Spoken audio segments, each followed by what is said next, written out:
ఆంధ్రజ్యోతి చూద్దాం. ఆళ్ళు జోరుదారుగా ఏషిన్లు. ఇగ గి చూడుర్రి ప్రజలారా ఈ పేపర్ చదివే కంటే ఇక బూతులు మాట్లాడొద్దు గాని, అన్‌పార్లమెంటరీ లాంగ్వేజ్ మాట్లాడొద్దు గాని, మీరే ఈ పేపర్ ప్రజాపాలనలో వచ్చింది ఇచ్చిన మాట నిలబెట్టుకున్నాం. ఏం నిలబెట్టుకున్నా జర చూద్దాం. ఇగో కామెంట్లు పెట్టండి. ఆర్టీసీ ఆడబిడ్డలకు ఆర్టీసీ బస్సుల్లో ఉచిత ప్రయాణం మొదలైంది కానీ కొట్టుకుంటారు. ఇది బాగా గుర్తుపెట్టుకోవాలి. మొదలైంది కానీ కొట్టుకునే కాడికి వచ్చింది. దీన్ని తగ్గించి బస్సులు పెంచురు. రాజీవ్ ఆరోగ్యశ్రీ పరిమితి 10 లక్షలకు పెరిగింది. ఇక తీసుకున్నాడు ఎవడో ఇంతవరకు తెలియదు, బాగుపడ్డాడు ఎవడో ఇంతవరకు తెలియదు. ఎవడైనా బాధితుడు తీసుకొని బాగుపడ్డాడు ఉంటే అది వచ్చి చూపి. అది టీఆర్ఎస్ ఉన్నప్పుడు పెంచింది అది. ఇది ఇక 200 యూనిట్ల లోపు ఉచిత విద్యుత్ ఇచ్చింది. ఇక మనం వేసి చూపించినాం కదా. ఏంది 5 యూనిట్లకి 60,000 బిల్లు వేసిన ఘనత ఈ ప్రభుత్వానికి దక్కింది. 5 యూనిట్లకి 61,000 బిల్లు వేసిండ్రు. అగో అది ఇచ్చింది. ఇక 500 గ్యాస్ సిలిండర్ అందరికి వచ్చిందా? రాలేదు, కొందరికి వచ్చింది.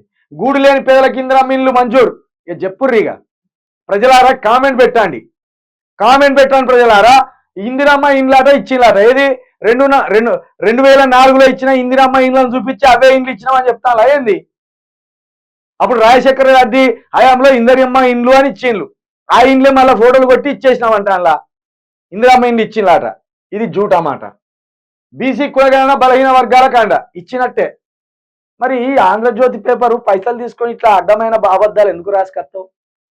అంటే పైసలకి ఏదైనా తింటారా మీరు? పైసలకి ఎన్ని అబద్ధాలైనా రాసుకొచ్చి ప్రజలను ముంచుతారా మీరు? గీదా మీరు చెప్పేది? రైతులకు సలహాలు ఇచ్చే రైతు నేస్తం ఆరంభం. ఎక్కడ ఆరంభమైంది? ఏడ ఆరంభమైందయ్యా? మహిళా సంఘాలకు వడ్డీ ఇచ్చిందా? సంఘాలు రుణాలు ఇచ్చిందా? ఇది చూడు. ప్రతి వారం 2 రోజులు ప్రజావాణి. ఎక్కడున్నది నీ ప్రజావాణి? ఏ రోజు ఉన్నది? మంగళవారం అంటే, శుక్రవారం అంటే. అక్కడ ప్రతిరోజు ఒక ఎమ్మెల్యే ఉంటారంటే.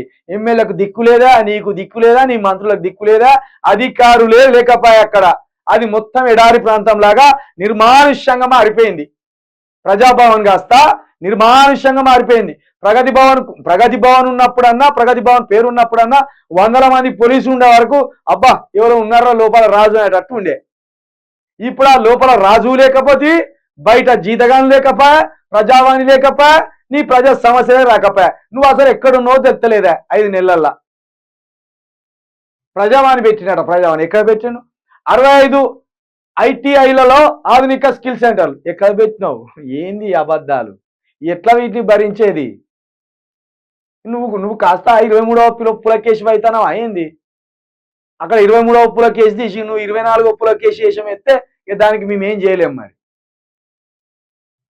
గల్ఫ్ కార్మికులకు బీమా పథకం నిన్ననే చేసిన గల్ఫ్ కార్మికులకు దీనమైన స్థితిలో ఉన్నారట వాళ్ళు.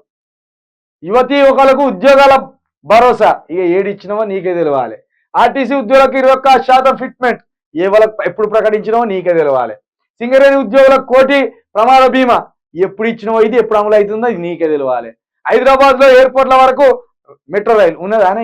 ఇలా పోదాం. మెట్రోలో పోయి చూద్దాం. ఉన్నదా? మెట్రో మొత్తం వచ్చింది కేసీఆర్ హయాంలోనే వచ్చే. కందకాలు దవ్వంగానే ఇల్లు పూర్తయినట్ట, కందకాలు దవ్వంగానే బిల్డింగ్లు పూర్తయినట్ట. గీ మాటలు మాట్లాడితే రేవంత్ రెడ్డి గారు పరువు పోతుంది, ఉన్న పరువు కాస్త పోతుంది. ఈ మాటలు మానుకోవాలి రేవంత్ రెడ్డి గారు. మీరు ఈ మాటలు మానుకోకపోతే మీకే చేటిది.